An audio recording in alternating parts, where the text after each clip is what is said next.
Lens makers formula and lens equation. आ जाइए देखते हैं कैसे ड्राइव करना है।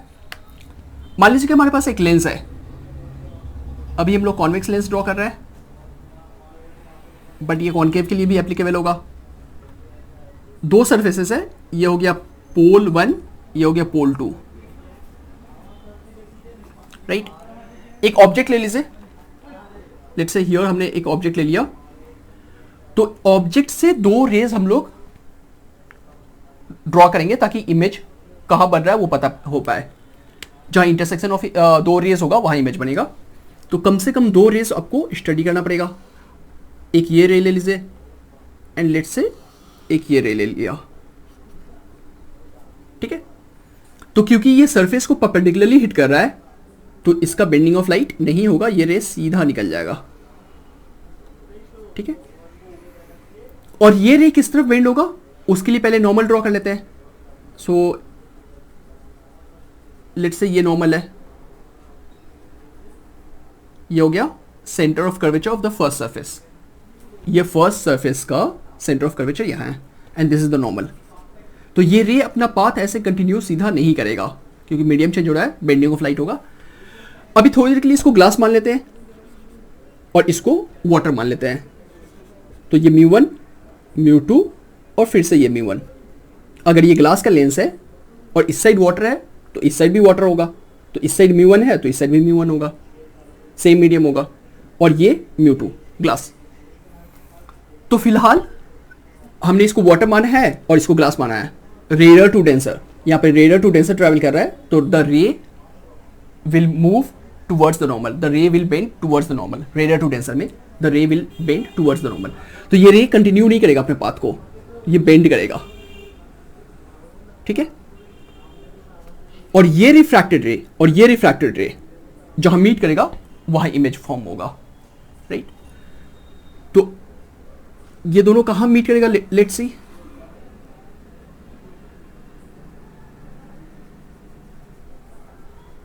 ये समवेयर यहां मीट कर रहा है, let this be I1, that point be I1, ठीक है।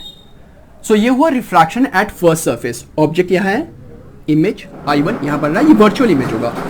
वर्चुअल इमेज इसलिए क्योंकि ये रे सचमुच में वहां मीट नहीं करेगा क्योंकि यहां पे एक बार फिर से बेंडिंग ऑफ लाइट होगा, राइट।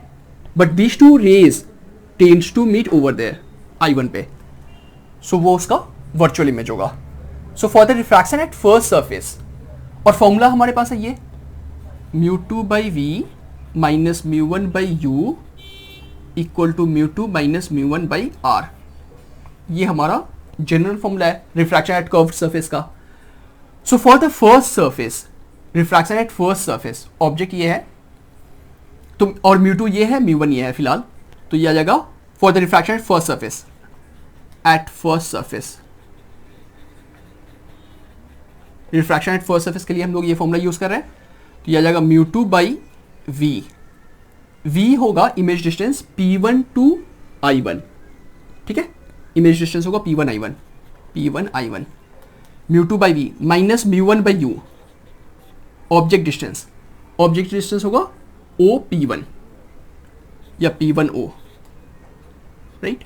ये है ऑब्जेक्ट डिस्टेंस और ये होगा image distance for the refraction at first surface is equal to μ2 minus μ1 by R1, radius of curvature of the first surface. इसका radius of curvature P1 C1, right, जिसको हमने R1 बोला है। सो दिस इज इक्वेशन 1, ठीक है। Now for the refraction eight second surface, इसको आपको ध्यान रखना पड़ेगा। For the refraction eight second surface, इस सरफेस का रिफ्रैक्शन के लिए जो इसका इमेज था वो इसके लिए ऑब्जेक्ट जैसा बिहेव करेगा। Image of the first refraction will behave like object for the second refraction, इसको ध्यान रखिएगा। Image of the first refraction जो कि यहां हो रहा है, and this will behave like object for the second refraction, क्योंकि सेकेंड रिफ्रैक्शन के लिए इंसिडेंट रे ये और ये है और दोनों मीट कर रहा है या इंटरसेक्ट कर रहा है यहां पे, सो वो वर्चुअल ऑब्जेक्ट होगा। इस सरफेस के लिए, इस रिफ्रैक्शन के लिए, बार बार मैं नोटिस करवा रहा हूं, इसको ध्यान दीजिएगा। सेकेंड सरफेस पे जो रिफ्रैक्शन हो रहा है उसके लिए ऑब्जेक्ट होगा I1, जो कि वर्चुअल ऑब्जेक्ट होगा, राइट। क्योंकि सेकेंड सरफेस पे जो रिफ्रैक्शन हो रहा है उसके लिए इंसिडेंट रे ये दोनों है, right? And they are not coming from a single point. This incident ray and this incident ray are not coming from a single point.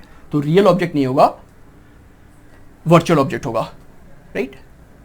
Because they tends to converge at certain point. ये दोनों incident ray का बात कर रहा हूँ मैं, क्योंकि अभी इस refraction के लिए ये दोनों incident ray है.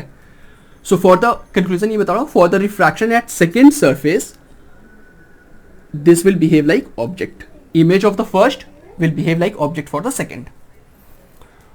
So at second surface, refraction at second surface के लिए हम लोग बात कर रहे हैं. तो इंसिडेंट रे तो ये दोनों हो गया, राइट? ये रे तो सीधा कंटिन्यू कर जाएगा, इसमें कोई डाउट नहीं है. But what about that one, ऊपर वाले रे, इंसिडेंट रे? तो फिर से एक बार नॉर्मल ड्रॉ कर लीजिए. ये हो गया नॉर्मल, ये हो गया नॉर्मल सेकेंड सरफेस का, इनटू इसको A1 बोल दीजिए. तो ये जो नॉर्मल है perpendicular to the surface, that means ये यहाँ पे सेंटर बनेगा C2. सेकेंड सरफेस का सेंटर ऑफ कर्वेचर यहाँ है C2, ठीक है? And the ray is moving from denser to rarer. ये ग्लास है और ये वाटर है अभी वाले केस में, हमारा एग्जाम्पल में.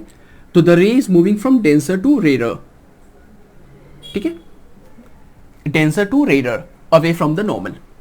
तो ये रे कंटिन्यू नहीं करेगा ऐसा अपना पाथ को, नॉर्मल से अवे जाएगा, मतलब नॉर्मल से और दूर जाएगा, तो वो नीचे आ जाएगा कहीं. तो ये हो गया और ये हो गया. रिफ्रैक्टेड रे एक ये है और दोनों जहां मीट करेगा वहां फाइनल इमेज बन जाएगा आई. सचमुच का फाइनल इमेज यहां बनेगा, आपको इस ऑब्जेक्ट का फाइनल इमेज यहां बनेगा, ठीक है?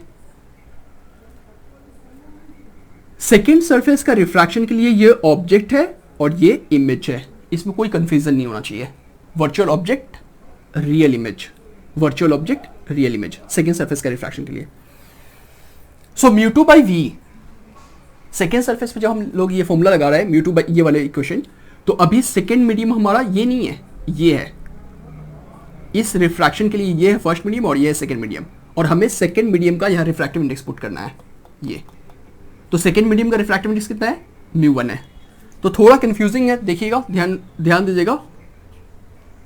कह रहे हैं μ2 लेकिन हम लोग लिख रहे हैं μ1 क्योंकि उसका वैल्यू एक्चुअली μ1 है. ये है refractive index of the second medium. एक बार रिपीट करो मैं फिर से, ये है refractive index of the second medium, और सेकेंड मीडियम अभी हमारा ये नहीं है, ग्लास नहीं है, ये वाटर है. यहाँ का रिफ्रैक्शन के लिए सेकेंड मीडियम ये है और ये है फर्स्ट मीडियम. तो सेकेंड मीडियम का रिफ्रैक्टिव इंडेक्स कितना है? μ1. सो μ2 बाई वी, और इमेज डिस्टेंस होगा P2I. μ2 बाई वी माइनस μ1 हो जाएगा ये, यहाँ का रिफ्रैक्शन के लिए ये फर्स्ट मीडियम हो जाएगा. सो μ2 बाई वी माइनस μ1, उल्टा है, ध्यान दीजिएगा. कह रहा है μ2 लिख रहा है μ1, यहाँ कह रहा है μ1 लिख रहा है μ2, है ना? तो μ1 बाई यू, तो ये आपका μ1 है बाई यू ऑब्जेक्ट डिस्टेंस होगा P2I1, क्योंकि ये अभी आपका ऑब्जेक्ट है. सेकेंड सरफेस का रिफ्रैक्शन के लिए ये ऑब्जेक्ट है P2I1, ठीक है? μ2 by v minus μ1 by u is equal to μ2 minus μ1 by R, ठीक है? ये क्वेश्चन 2 हो गया. बट इसको थोड़ा सा फॉर्म चेंज कर लेते हैं ताकि कैलकुलेशन इजी हो. इसको हम लोग फर्दर ऐसे भी लिख सकते हैं, μ1 P2I minus μ2 P2I1 is equal to μ2 minus μ1 by minus R2, है ना? यहाँ पे हमने साइन चेंज कर दिया, तो नीचे हम लोग उसको बैलेंस करने के लिए माइनस लगा दिया. और ये हम लोग इसलिए कर रहे हैं ताकि इसका न्यूमरेटर सेम हो जाए, ताकि हम लोग ऐड कर पाए, इजी होगा. क्लियर है? So now adding equation 1 and 2, दोनों इक्वेशंस को ऐड कर दीजिए, देखते क्या आता है.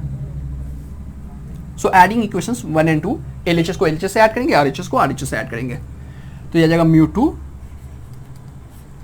By P1I1 minus μ1 P1O is, sorry हमें ऐड करना है, तो ये हो गया LHS. अब इसका LHS ले लीजिए, μ1 P2i minus mu two P2i1 is equal to this plus this, mu two minus mu one by R1 plus mu two minus mu one by minus R2, right. देखिए एक और चीज को देखिए, अगर लेंस थिन होता, क्योंकि हमारे सिलेबस में थिन लेंस है, तो अगर लेंस थिन होता तो P1I1 का डिस्टेंस एंड P2I1 का डिस्टेंस सेम होता। फॉर थिन लेंस यहां से यहां का डिस्टेंस एंड यहां से यहां का डिस्टेंस सेम होता। P1I1 is equal to P1I1 is equal to P2I1 for thin lens. तो ये जो P1I1 है और P2I1 है, ये दोनों इक्वल डिस्टेंस होगा, ठीक है, फॉर थिन लेंस। तो ये P2I1 को हम लोग P1I1 भी लिख सकते हैं, P2I1 को हम लोग P1I1 भी लिख सकते हैं, क्योंकि थिन लेंस के लिए दोनों सेम होगा, वेरी थिन होगा, P1 और P2 वेरी क्लोज होगा। P2I1 को हम लोग P1I1 भी लिख सकते हैं। तो इसको मैं अगर मैं P1I1 बना दूं नेक्स्ट लाइन में, ठीक है, और ये क्योंकि पॉजिटिव वैल्यू है या नेगेटिव वैल्यू है, दोनों सेम है, तो ये कट जाएगा, राइट। चलिए तो इसको एक बार फ्रेश करके कॉपी कर लेते हैं। ये बन जाएगा म्यू वन कॉमन आ जाएगा इन दोनों में से, तो ये आ जाएगा mu one into P2i 1 by P2i minus 1 by P1o, ठीक है। म्यू वन कॉमन ले लिया हमने, इसमें से भी ये कॉमन ले लेते हैं, न्यूमरेटर दोनों का सेम है, तो ये आ जाएगा is equal to mu two minus mu one, और यहां जाएगा 1 बाई R1 1 बाई R1, क्योंकि यह माइनस है ये, तो ये यहां हम लोग लिख सकते हैं, तो minus 1 by R2, minus 1 by R2, ठीक है। चलिए अब म्यू वन को हम लोग उस साइड भगा दें, लेफ्ट साइड में, है ना, म्यू वन को लेफ्ट साइड में भगा दीजिए। यहां से आपका लेंस मेकर फॉर्मूला भी आ जाएगा और लेंस इक्वेशन भी आ जाएगा। तो म्यू वन को साइड राइट साइड में ले जाइए, तो 1 बाई, अच्छा P2i इसको हम लोग लिख सकते हैं P2i, ये इमेज डिस्टेंस है, P2i ये इमेज डिस्टेंस है, तो इसको हम लोग v से डिनोट कर सकते हैं। So 1 by v minus 1 by u, P1o object distance है, is equal to mu two minus mu one by mu one, ये म्यू वन को हमने उस साइड नीचे भगा दिया, नीचे चला गया, 1 by R1 minus 1 by R2, ठीक है। इसको हम लोग ऐसे भी लिख सकते हैं, is equal to mu two by mu one minus 1 by R1 minus 1 by R2, और ये हो गया 1 by v minus 1 by u, ठीक है। लेट दिस बी इक्वेशन 3, इसका जरूरत पड़ेगा हमें। ओके, अगर ऑब्जेक्ट इंफिनिटी पे है तो इमेज फोकस पे बनेगा, क्योंकि फोकस का डेफिनेशन यही है, if the object is at infinity image will be formed at focus. So if u equal to infinity then v equal to f।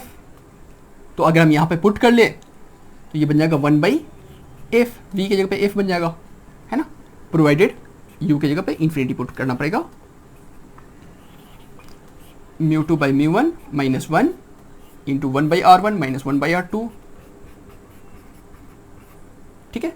1 by infinity 0 हो गया, है ना, तो 1 बाई इंफिनिटी अगर 0 हो गया तो LHS में हमारा क्या बचा, LHS में बचा 1 by f। So 1 by f is equal to mu two by mu one minus 1 into 1 by R1 minus 1 by R2, ठीक है। And this is lens makers formula, ये आपका लेंस मेकर्स फॉर्मूला है, ठीक है। लेंस मैन्युफैक्चर करने के लिए यही फॉर्मूला यूज़ होता है, एक पर्टिकुलर वैल्यू का फोकल लेंथ का लेंस बनाने के लिए। बट हाँ, ध्यान रखिएगा कि ये आपका μ2 जो है वो रिफ्रैक्टिव इंडेक्स लेंस का है, ठीक है, एंड μ1 जो है वो रिफ्रैक्टिव इंडेक्स मीडियम का है, जिस मीडियम में लेंस रखा हुआ है। तो इसको ध्यान रखिएगा कि μ2 कौन सा है, μ1 कौन सा है, right.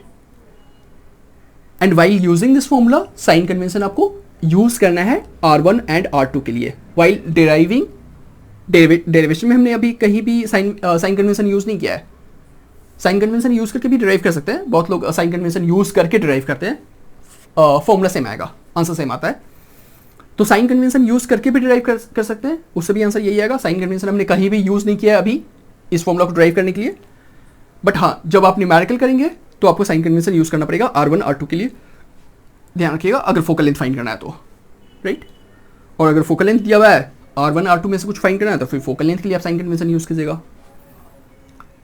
So this is lens makers formula, lens makers formula.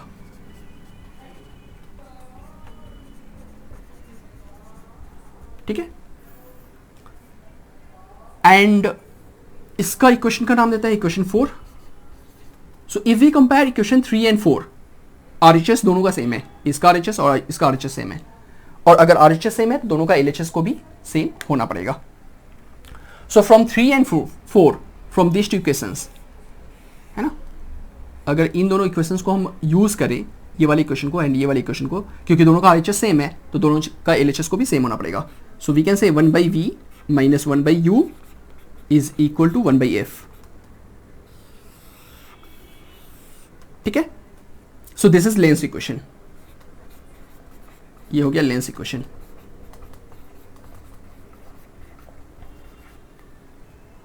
And again numerical करने से में आपको साइन कन्वेंशन यूज करना है।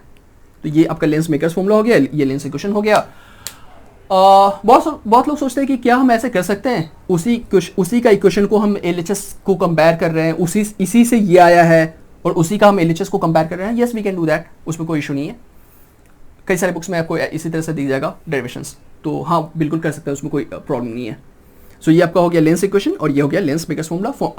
न्यूमेरिकल करने से में आपको साइन कन्वेंशन पुट करना है। आई होप क्लियर हो गई है।